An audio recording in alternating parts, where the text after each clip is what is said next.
And this is week 7 of Anxiety and the Anxious Brain. I cannot believe that we are already in week 7. I hope that you all have been benefiting from this class, that you've been learning some techniques to implement in your daily life to help minimize the anxiety, to calm the amygdala, all of that good stuff. So last week we talked about, I think I pulled it up. Last week we were talking about coping strategies again, because remember, the goal is to build a self-care toolkit by next week, by week 8. So all of these weeks prior to, we've been learning new skills, new techniques to use. I hope you've been keeping track, writing them down, putting them in your journal, notebooks, or whatever, so that you can build your toolkit. And I'm going to talk about that a little bit. But last week we did go over some more strategies, some more techniques, and I want to just mention them now in case you didn't get them last week. I'm going to mention them. I won't go into detail, but I will mention, okay? So we talked about some breathing techniques to reset our nervous system. You've probably seen some of my videos about the box breathing, about 478 breathing, or diaphragmatic breathing. Oh, thank you, Auntie. Thank you. So I want you all to make sure you're keeping track of these. So the box breathing, I will kind of explain it for the new people. You're going to inhale for 4 seconds, hold for 4 seconds, exhale for 4 seconds, hold for 4 seconds. So you do that in the shape of a box, right? So inhale, hold, inhale, exhale, hold, inhale, like that. All right, so that's box breathing. Then we talked about 478. Inhale for 4 seconds, hold for 7, exhale for 8. And when you exhale, you want to purse your lips and breathe like you're breathing through a straw. All right, you want those longer exhales. All of that helps to calm the brain. It actually triggers our parasympathetic nervous system, which is our signal to calm down and relax. All right, so it has a method to it. It's a reason for it. All right, another one. If you all are jotting them down, keep jotting. Oh, hey, Takia. Yeah, I did mention this. I did. Hey, welcome. Another exercise to put in your toolkit is the 5 senses grounding exercise. Okay, and we know what that is. 5 things you can see, 4 things you can feel. Hey, Clips, welcome back. 3 things you can hear, 2 you can smell, and 1 you can taste. So that's our 5 senses grounding exercise. Make sure you put it in your toolkit. We have the cold water reset. Hey, your daily heart need. The cold water reset, splash some cold water on your face or hold a cube of ice. That'll help to reset and shock your nervous system into the present. That's a grounding activity. Okay. The name it and tame it. That's another one. Just call it out. What are you feeling right now? I'm feeling anxious. I'm feeling scared.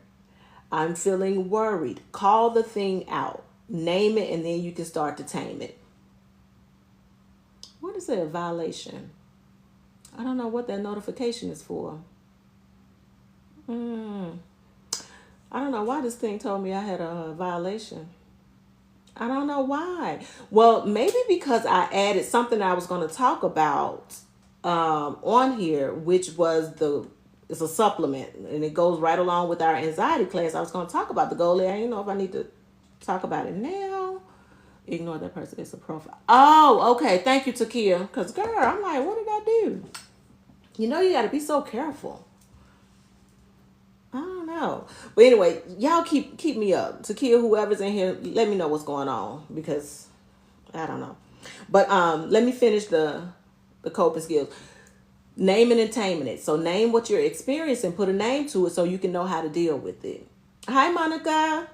Welcome in. Name your thing. That's another strategy.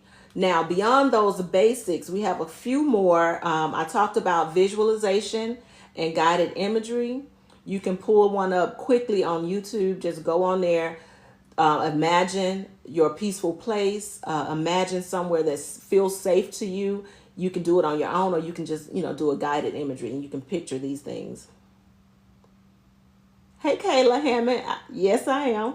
You're not bugging. How you doing, sweetie? But you can use guided imagery or visualization. that'll help you to mentally relax and take you from whatever the current chaos is and get you into a nice peaceful place. So put that in your toolkit. Journaling is another one we talked about, doing that brain dump or doing a gratitude journal. Sometimes you just need to set a timer for 5 to 10 minutes, get all of the stuff out. Get everything out of your mind. No filter, because nobody's judging you. But anything that comes up, let it come out. Clips, listen, some days are better than others. You know, it's not about necessary perfection, but just consistency. Just the more I can't talk, Clips. The more you practice consistency, the easier it'll become. But there are some days where you feel like, okay, it got me today. Hey, Jayla.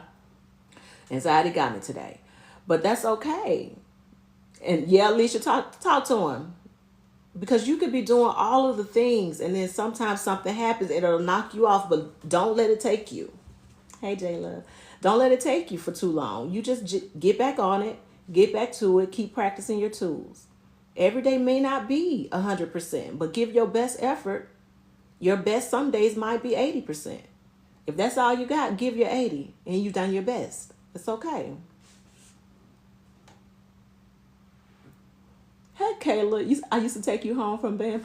Yes, I was that mama that would take people home for sure. Everybody want to jump in my car. Hey, Kayla, I guess you owe me a ride then, huh? You come on, you pick me up and take me up here to the Kroger, okay? Pay me back. Okay, so journaling.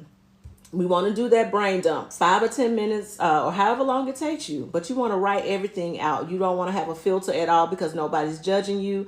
Just put it out there. You want to download all of the chaos, all of the thoughts that's running around in your head. Get it out so you can start to think a little bit clearly. And then a gratitude journal. I'll talk about that again, but that's another thing to put in your toolbox because we want to learn how to focus on the good things, not just the negatives, not just the things that cause us so much stress. So doing a daily gratitude list will also help. Okay? Then we have movement-based coping, the walking, the stretching, yoga. Thanks, Kayla. Aromatherapy is another one to put on your list. The best scents for anxiety. I went over them last week. Lavender, chamomile, bergamot, lemon balm, and peppermint because peppermint will help you focus. When you meditate, do you let the intrusive thoughts in? Okay, when you meditate, Clips, notice that you're having the thought, but do not engage with it. Okay, that's all it's about, especially until you get, a little stronger in that. Just notice that you're having the thought. You could just say to yourself, oh, okay, I'm thinking about that. But then let your breath be your anchor. Always go back to the breath to kind of center and anchor yourself. But you can notice it ain't about silencing everything, especially in the beginning, because that is hard to do. I don't know if some people will get there. And when you first start out, you're not there. The thoughts will come, okay? And then we want to practice some self-compassion. It can be so hard, Fancy, to stay in the moment. But these are some tools that'll help you. So list these, write these down.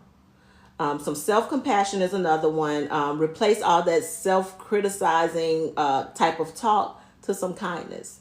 You know how back we used to say, talk to me nice. I need you to talk to you nice. All right.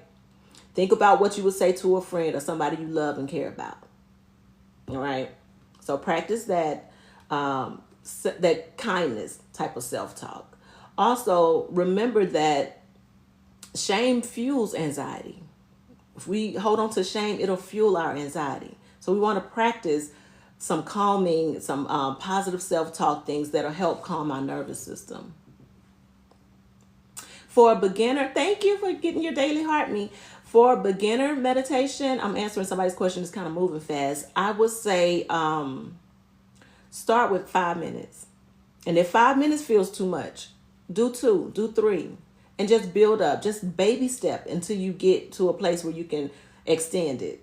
But don't put a lot of pressure on yourself because then that can be anxiety provoking. So start small and just build up. 5 minutes should be good. But let me tell you, that's going to feel like the longest 5 minutes if you don't do this regularly. It's going to feel so long. But just maybe try with 5.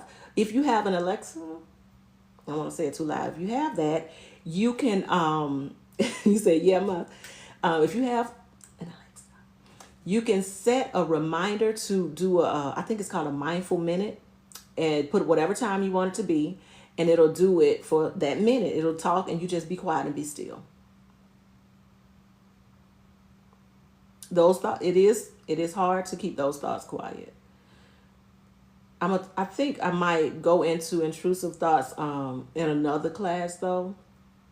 But yeah, it can be hard, but there are some techniques.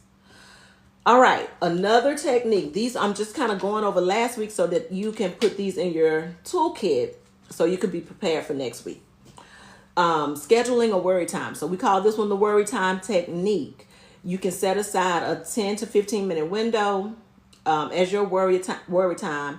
But if worries pops up during the day before that time that you've already scheduled, just remind yourself, I'll think about that at 6 o'clock. Or I'll think about that at whatever time you've set. All right. So that way, whatever is worrying you doesn't have to hijack your entire day. Remember, that's what I said last week. It does not have to hijack your whole day. Just say, look, I know this is going on. He over there acting real foolish right now, and I could go off. But you know what? I'm not about to worry about that. I'll worry about that. I'll worry about that at 5 o'clock. You know, set aside the time. Or trying to figure out how you're going to pay this bill. Listen, I'm not about to worry about this all day. I'll worry about that at 6 o'clock.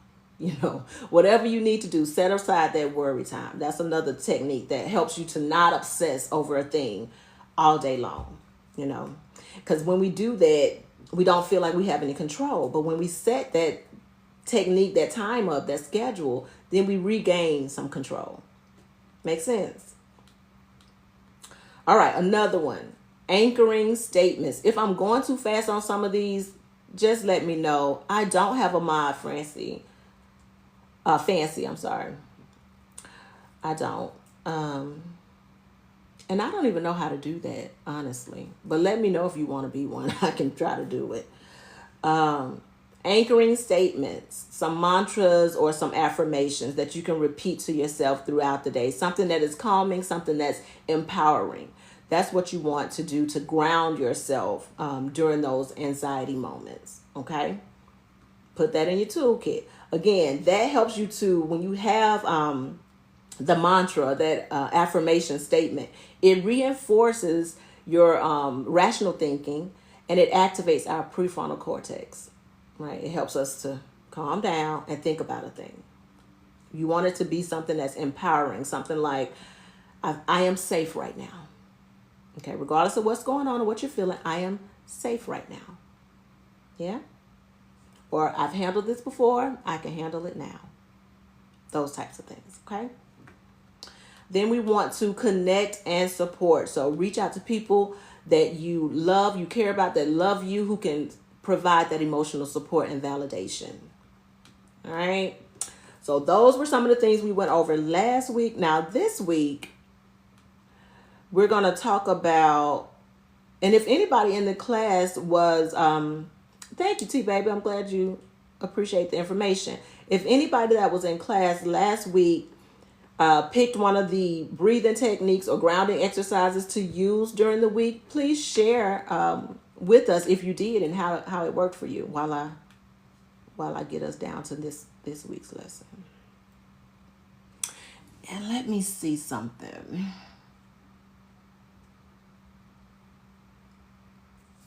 I don't know what that is.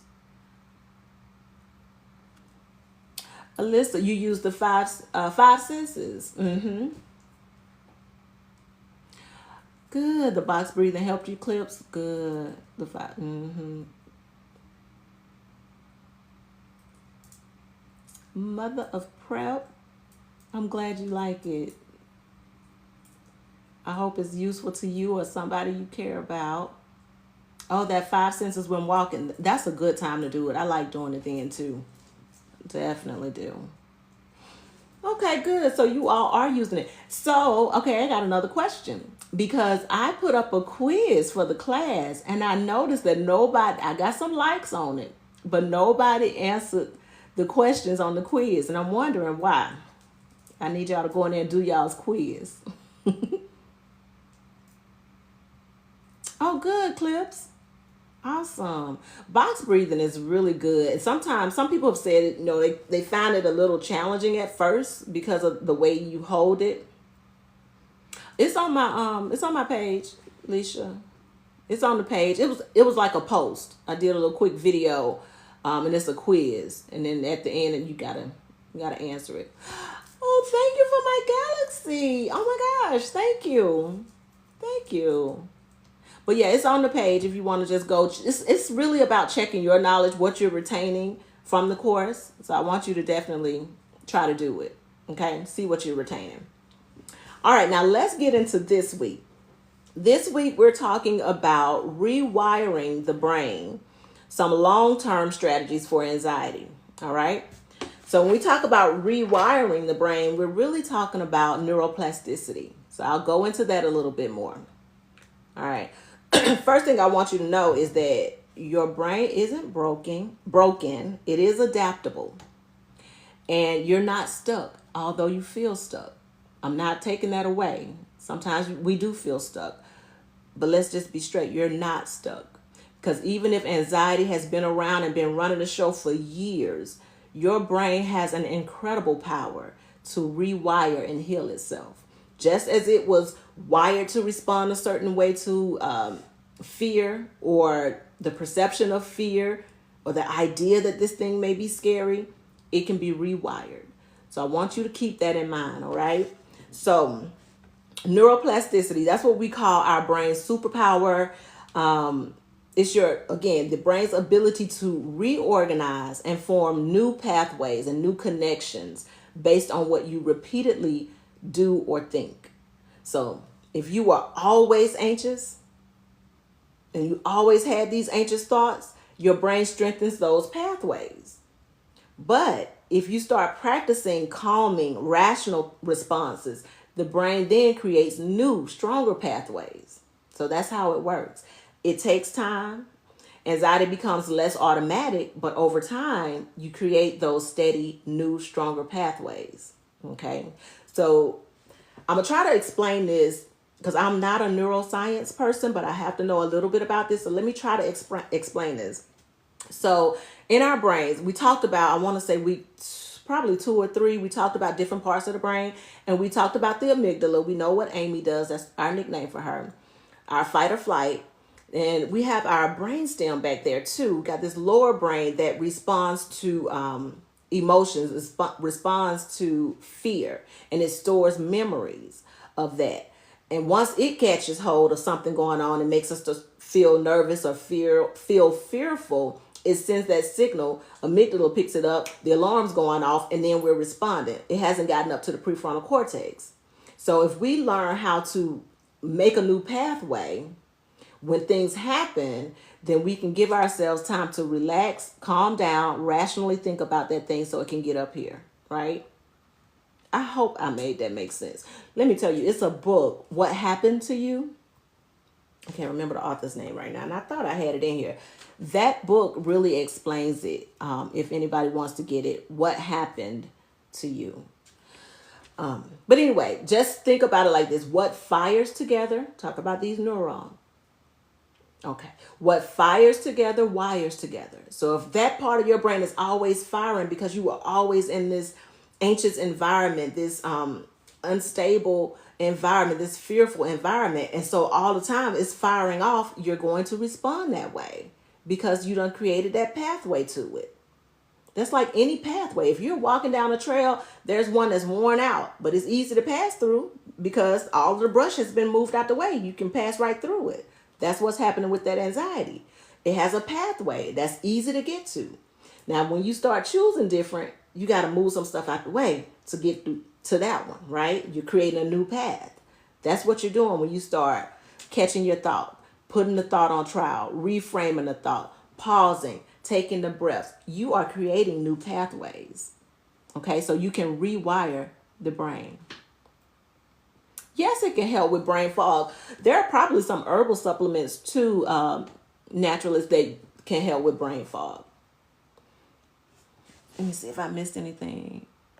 Monica, you said you started reading that book? Yeah, me too. Lauren. Yeah, it is. This is some powerful stuff when you really think about how the brain is designed to help us, right? It's designed, this is our protection. So when we are alerted of some danger or possible danger, your brain is supposed to go off to let you know that. Because in prehistoric days, they didn't have, and I talked about this in the beginning, they didn't have alarm systems and cameras on the doorbell to alert them that somebody was there. Our brains, the brain had to let you know, hey, ho, watch out, maybe not go that way. So the brain still does that in a protective way. And it's okay that it does it, but sometimes it's overprotective, and we have to learn how to tame it.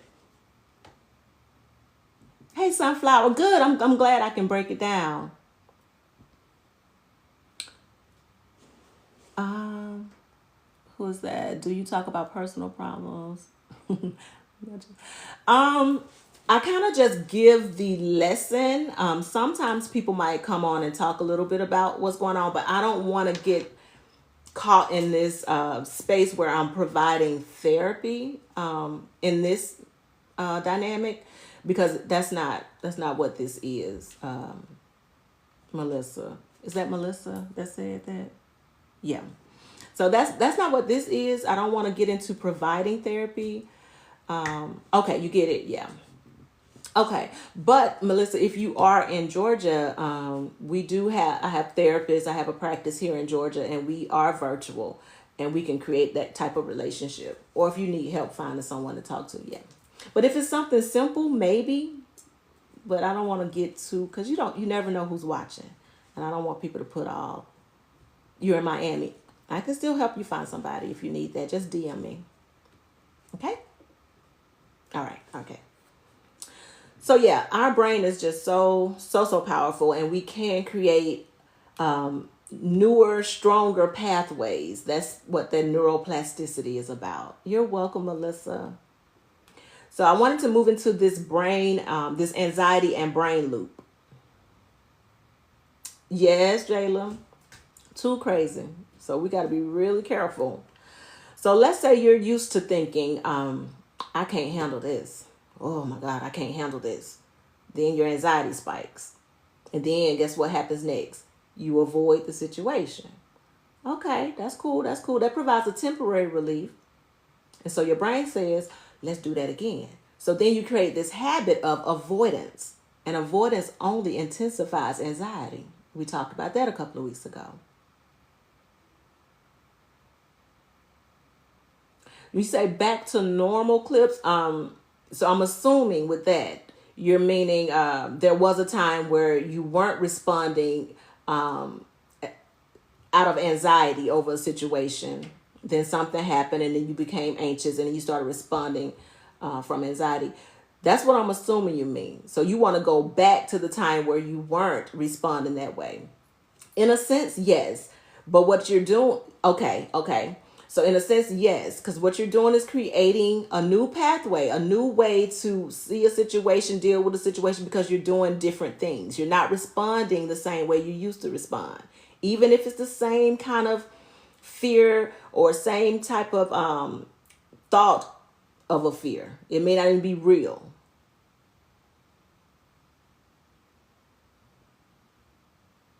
Oh, Melissa. That can definitely happen. You can have a lot of physical impacts when it comes to anxiety. But clips, as finishing your my statement to you, you're creating a new pathway. So that way you're gonna have to practice this. You gotta walk this pathway a few more times so you can clear it out, and you can get to a place where you're doing things differently. We don't want to avoid, because avoidance increases the anxiety. All right. Avoiding it might, in the moment, create some temporary relief, but it'll intensify the anxiety.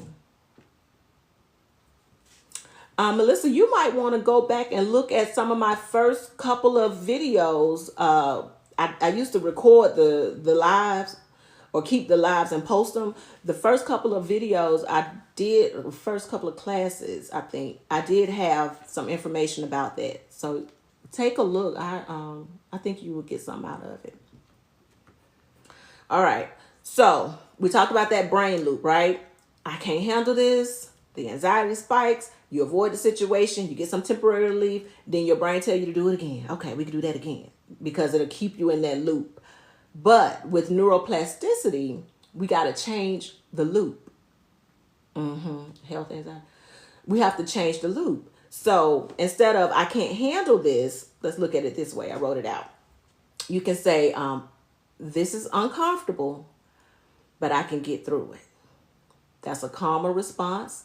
Instead of that anxiety spiking, you have a calmer response to that. You go ahead and then face the situation. Then your brain says, oh, I didn't die. We could do that again. Cool.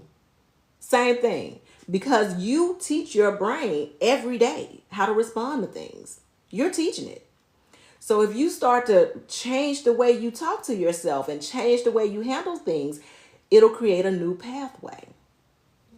All right? And then you keep doing that. Rewiring happens with repetition. Your brain learns what you teach it every day, but you got to consistently do these things. Okay? Don't think it's going to happen overnight. No, it takes some time.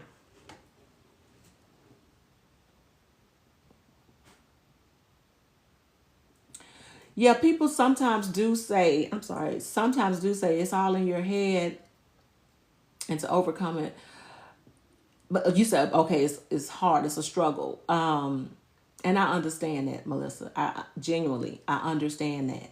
But here's the thing, it is in your head because we're talking about brain. We're talking about pathways. We're talking about things that you learned.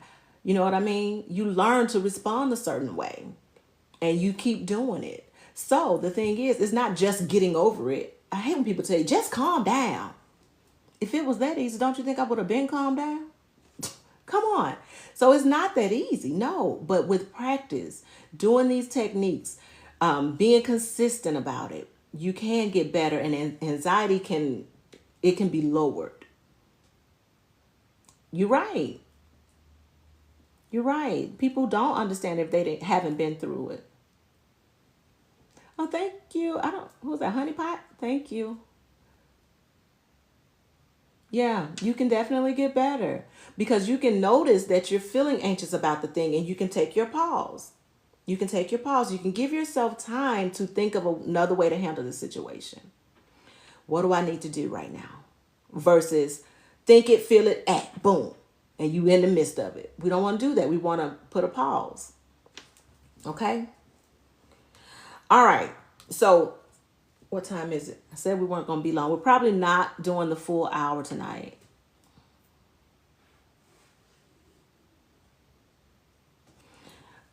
What you say, Lauren? I'm trying to learn to not get anxious when I'm feeling calm. You know what? Because there's some level of comfort in that chaos, right? I don't know what that is about us. There is familiar. And so when things are actually going pretty good, everything is in its right place and everything is vibing for us, we're like, hold on. Shit too easy right now. What's going on?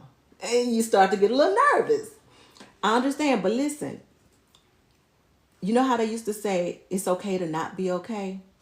Okay, I get that. That's true. But also, it's okay to be okay. This may be your season to be okay. And that's all right. We don't have to be anxious about it. It's okay to be okay. And then I would ask, if we were in therapy, before I move this up and read the other ones, if we were in therapy, I would ask, where does that come from? That feeling of, okay, things are too calm, I'm starting to get nervous. Is that a childhood thing? Is that something that you learned or you picked up along the way, that when things are really quiet, all hell's getting ready to break loose? In my house, with my parents, with my siblings, like, is that... I would unpack that a little more to see if there's more behind it if we were in therapy. You see what I'm saying, Lauren? But that is something that's very common for us to feel nervous when things are actually okay. Everything's calm. Yep. Take you some deep breaths. Do some grounding. Create a mantra for when you start to feel that way. Create you a mantra. Everything is okay, and it's okay to be okay. And just keep it. Keep saying it to yourself. Okay. Thank you, Melissa. Thank you. I get anxious about work. Who's this? Anna? Anna May. I get anxious about work. Being the only Black, I've been through a lot. So I'm always on guard. Yes, I can understand that could be, it could be triggering, for your anxiety. I'm sure you probably experienced a lot of microaggressions and outright in your face aggressions. And it can be a challenge. But center yourself, ground yourself, and try your very best to not take any of that stuff home. Just do what you can do. Do the best and be the best at your job, Be the best at your job and don't take any of that stuff personally.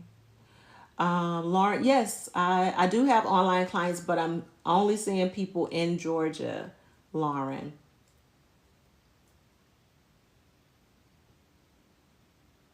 Absolutely. Okay, sunflower goddess. Yes. The stories that we tell ourselves. So back to the person about being anxious at work. What are you telling yourself? You always have to check in about what you're telling yourself. And sometimes we're telling ourselves these things, but it's based on what we see, what's in our face, what's going on. But sometimes we have to rewrite that story too. So be mindful of what you're telling yourself.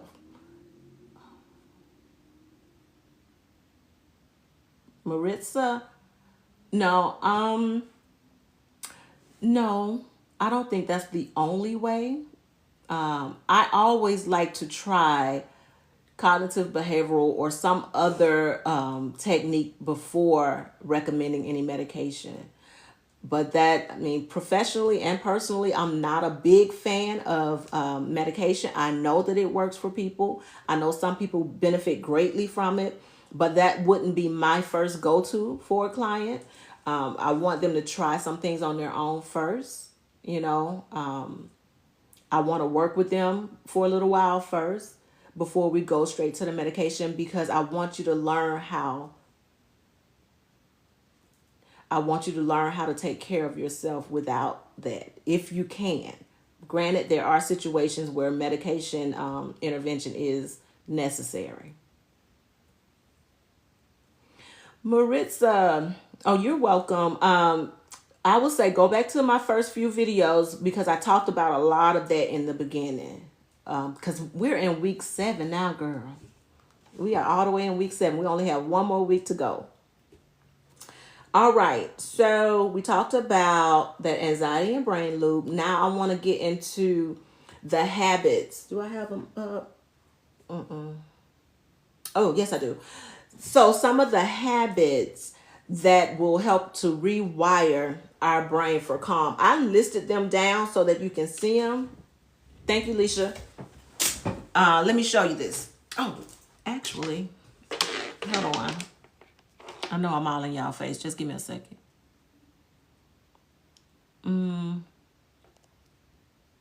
Oop. Nope, it didn't do that. Hold on. I know I'm in y'all face. Don't. Boom. Okay. So these are some things. You might have to clear the screen of the comments so you can screenshot it. But these are some habits that can rewire the brain for calm. These are the top neuroplasticity boosters. We've talked about this in class before. Tomorrow, you'll see mostly sunny weather. We talked about this before in class, but I want to go over it again because, again, we are building our toolkit. All right. I'm located in Georgia, Walnut 25. So mindfulness and meditation, this strengthens your prefrontal cortex, your rational calming brain. It lowers the activity of the amygdala. That's where our fear center is. And by just doing maybe 10 minutes a day can help rewire that anxiety prone brain. Okay. Gratitude practice. Again, here we're focusing, or it focuses the brain on what's good instead of the threats. Like I mentioned earlier, 3 things a day, 3 good things. Just write down 3 good things. Okay? So we want to focus on what's good. This helps to increase your serotonin and dopamine. These are our feel-good chemicals in the brain. And it's proven to reduce anxiety. So if you just write 3 good things a day, 3 things that you're grateful for daily, it helps us to, 1, learn how to change our thoughts. Uh-oh, is it still lagging? Okay, there we go. And then movement and exercise. We've talked about this before. Okay, movement and exercise releases our brain-derived neurotrophic factors, or you might see BDNF. These are like AKA our brain fertilizer. They help support the healing of the brain. Also, the movement and exercise lowers our cortisol. You know what that is, our stress hormone. And it boosts our endorphins. So even 10 to 15 minutes a day of walking or stretching can help us. And we've talked about CBT, last week, I believe? Cognitive reframing, using some cognitive reframing. You want to challenge the anxious thought. And every time you challenge that anxious thought, you're rewiring your brain. So like the example before, replace "I can't handle this" with "this is hard, but I am capable." You know, have you another anchoring word or mantra that you can use. But with repetition, your brain defaults to calm instead of panic.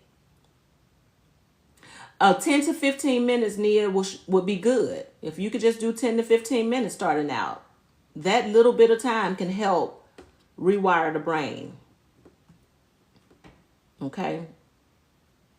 It'll help you support that the BDNF, our brain fertilizer that supports healing, and it'll help with that. Because it induce, oh my God, I can't get it out. Increase our endorphins and reduce our cortisol. All right. Yeah. All right. Another one on there. What was it's consistent sleep. So we know that sleep is when our brain heals, resets, and processes emotions. So we want to aim for like 7 to 9 hours a night. You want to go to bed and wake up around the same time if you can. There you go, Nia. And we know that, scientifically it's been proven that poor sleep can equal weaker prefrontal cortex and a louder amygdala, which equals more anxiety. So we want to be mindful of that. But these are some things that are top neuroplasticity boosters. So make sure you have your screenshot so you can have all of this information for your toolkit. And the other one, we're going to talk about, let me see if I can move y'all back. Y'all ready to come back? I hope you got your screenshot. All right. Thank you, Miss Nia, for typing this in. Sleeping can be hard. Definitely try to create the routine. Let me tell you, I'm not one that could just lay down in the bed and just go straight to sleep. My thoughts, I'm always thinking about something. But I know some things that will work.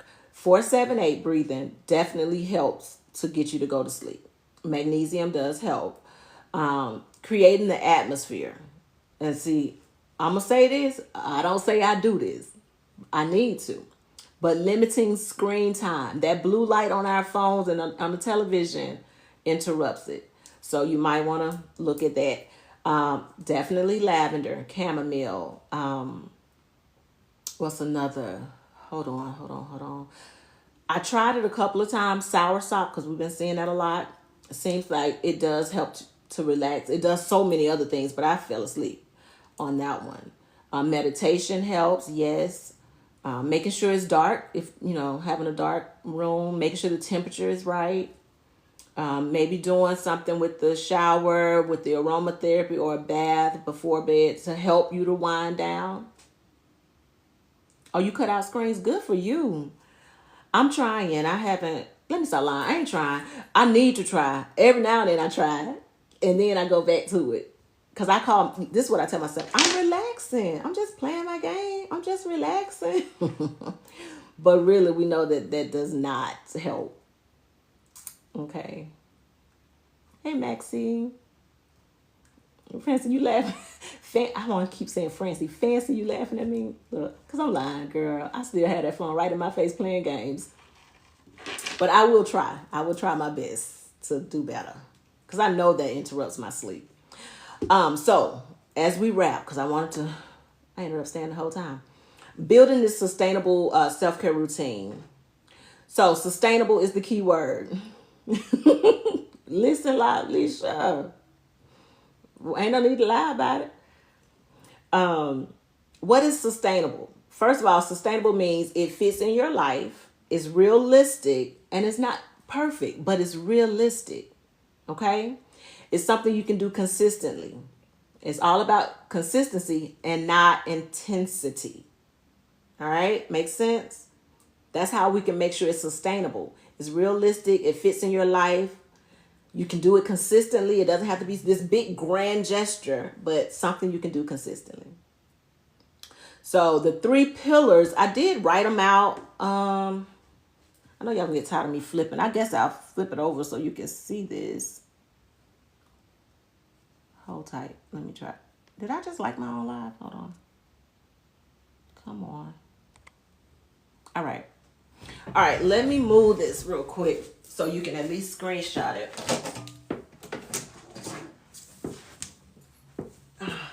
Okay. Does it get the whole thing? All right. The 3 pillars. Make sure y'all can get it. All right. So these are the 3 pillars of self-care and the framework for this. The pillars are your mind, body, and soul. So when you're thinking about self-care, make sure you have something that you can do out of all of these. All right. So with the mind, we're looking at journaling. We're looking at the CBT tools like that cognitive reframing. We're using affirmations or mantras. And then those 10 minutes of mindful breathing or meditation. If 10 is too much for you, remember, we want it to be sustainable. Bring that down to 5. Make it make sense for your life and something you can do consistently. Something that is sustainable. So even if I put 10 minutes up here, if 5 is where you need to start, start at 5. If you need to start at 3, start at 3. But be consistent with that 3 until you can go up a notch. Journaling helps because it helps you to process your thoughts. 1, it also helps to download all of those thoughts out of your head so you're just not sitting there with a whole bunch of random thoughts just causing all this chaos for you. You can take it off your brain for a minute. You know how on your computer or on your phone, if you got all these tabs open, it starts moving a little slow. It's harder to open another one, or that's kind of how our brain, we have all of these thoughts. We need to close some of those tabs. So when you journal, you're getting some of that out. You can just write about your feelings. You can do a whole dump where you just, whatever comes up, comes out. If you want to use a prompt, you can find a prompt and use a prompt. But sometimes it's just about what you're feeling right now. And you just write all that mess out. I'm going to tell you this time I used to journal. I still journal from time to time, but I was really heavy in it. Probably 2005. Yeah, probably around 2005 or so. And when I got ready, I was going through a really crazy relationship. And when I got ready to move, I found my journal. And when I looked at that journal, baby, I would have diagnosed myself bipolar. Because let me tell you, one day I'm writing and cussing and going off and saying all this stuff. And then the next day I came back and I was, you know what, God is good and this, that, and the third, everything. It was all over the place. But that's how I felt. That's what my life felt like at that time. But I wrote it anyway because who gonna judge me? That's my journal. And I needed to get that stuff off. So you can write about whatever is going on with you. And it did help me. Once I wrote it out, it was like, whew, okay, I got that off. I got that out. Thank you, Lalisha. Yeah, just whatever's on your mind. And also doing the gratitude journals. Those help. Because now we're focused on what is good and not just what's bad. All right, now the body pillar. We're talking about movement, walking, yoga, dance, stretch, all of this. 10 to 15 minutes a day can help reduce our cortisol, help strengthen our prefrontal cortex, tame the amygdala. Melissa, when you cry, you feel better. Yeah, it's the letting out, that letting out, releasing some of those emotions. Nutrition and hydration is another one under there. Limiting your caffeine, trying to eat healthy or as healthy as possible, maybe even using some supplements. And the one that I have associated with this live is the Goli ashwagandha gummies, because I actually take these and I like them. They're really good. It has the KSM 66 in it. And that is like more concentrated root form of ashwagandha. And it does help you to relax and to restore and unwind. This is a really good supplement. So you can take it before bed. You can take it in the morning. You can take it twice a day. It's I think it's 2 gummies a day. 2 gummies twice a day. But these really do help you to relax. So that's why I connected it to this live, since we're talking about anxiety and if it's something that you were interested in. But always check with your doctor before you. I'm gonna talk about that later. Check with your doctor before you take any supplements. Okay. So that was the body. Yes, a regular sleep schedule. We talked about that, and then the social one, the social pillar. We're talking about social connection, the soul pillar, excuse me. We're talking about social connections, talking to someone who lifts you up. Like if you get on the phone with that homegirl or that homeboy who's always stressed, who's always angry, who's always sad about something, maybe that's not the person you need to talk to today. So make the right connections. Talk to someone who lifts you up. Spend some time in nature. Or maybe participating in some type of creative hobby. All of these things feed our soul. If you engage in spiritual practices, do that. If you don't, then maybe practice some stillness. Just sit down and be still for a minute. Again, we are human beings, not human doings. We need to just be sometimes. Y'all got it? Y'all screenshot that. We can bring it back. Bring it back. Hold on. Are we back? Okay. All right. So yes, those are the 3 pillars. I hope y'all got that.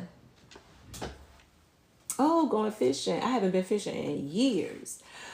But those were our 3 pillars: the mind, the body, the soul. Make sure you're pulling from those when you practice your self-care. Even when you create your self-care toolkit, make sure you're pulling from those areas. Do a little bit of journaling or do a little bit of mindful meditation or mindfulness. Then make sure you're hydrating. Drink your water. Okay, go to sleep. And talk to somebody you like that lifts you up. Play with some crafts if you're creative like that, Or practice whatever your spiritual practice is. Engage in that. Do that for a while. Or just be still. Again, we are human beings, not human doings. We need to learn how to be and stop always do. Okay? So be still. All right? Makes sense. All right. And that took us to the end. So we're done. For those who are consistently in the class, I just want to reiterate that next week is our last week of the class. I have really, really, really enjoyed being able to come on this platform and teach in this type of format about anxiety, what it is, how it manifests, and what we can do to deal with it. Oh no, Jayla, don't do that. I'm glad you liked it, Sunflower. I'm glad it was helpful. That's what I want to talk about next week. So we will be back on. You can email it to me if you want to, Alicia. If you want me to review it, that's really for you. So any worksheets or anything that I sent out, it was for you to do so that you can track yourself. But if you want to talk about it, you can email it to me for sure. That's fine.